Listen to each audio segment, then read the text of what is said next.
অনুপাত সমানুপাত থেকে চাকরি পরীক্ষায় যে অঙ্ক বারবার আসে সে অঙ্ক নিয়ে আসলাম।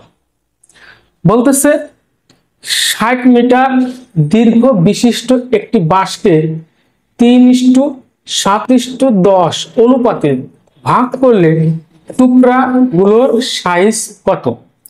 এক্ষেত্রে 60 মিটারকে ভাগ করেছে 3 ভাগে, এক ভাগ করবে 3 ভাগ, দ্বিতীয় ভাগ করবে 7 ভাগ এবং তৃতীয় ভাগ করবে 10 ভাগ।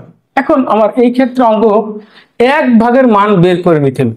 আমার মোট 3 ভাগে কত ভাগ? তাহলে হচ্ছে প্রথম ভাগ 3, দ্বিতীয় ভাগ 7, তারপর 10, মোট কত? 20 ভাগ। এবার এই এক ভাগের মান বের করো, মোট কত? 60।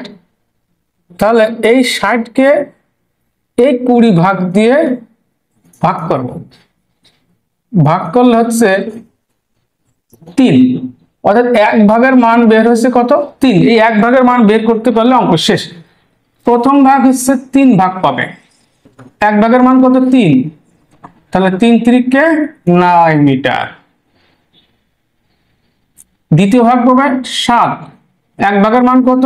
3, 3 7 21 মিটার। তৃতীয় ভাগ পাবে 10 ভাগ, এক ভাগের মান কত? 3, 3 10 30 মিটার। এটা আনসার। এখন বলতেছে 120 মিটার দীর্ঘ একটি নলকে 3:7:10 অনুপাতে টুকরা করা হয়েছে, ছোট টুকরাটির কত মিটার? আচ্ছা, মোট কত ভাগ বের করে নি? 3 + 7 + 10 = 20 ভাগ, আর মোট আছে কত? 120 মিটার। তাহলে 120 মিটার ভাগ 20, তাহলে 6।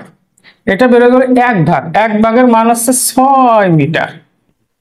আর ছোট যে ছোট ভাগ, এই যে ছোট টুকরা, তাহলে 10 যে ভাগ সে ভাগ বড়, 7 যে ভাগ সে দ্বিতীয়, 3 ভাগ ছোট।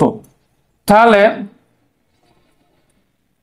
ছোট ভাগ হচ্ছে 3, এক ভাগের মান 6 মিটার, 6 দিয়ে গুণ দেবো, 3 6 18 মিটার। এরকম অঙ্ক আমি আবার নিয়ে আসবো। আমার ফেসবুক পেজ ফলো দিয়ে পাশে থাকতে হবে, ইউটিউব চ্যানেল সাবস্ক্রাইব করতে হবে এবং দেখার জন্য সবাইকে ধন্যবাদ।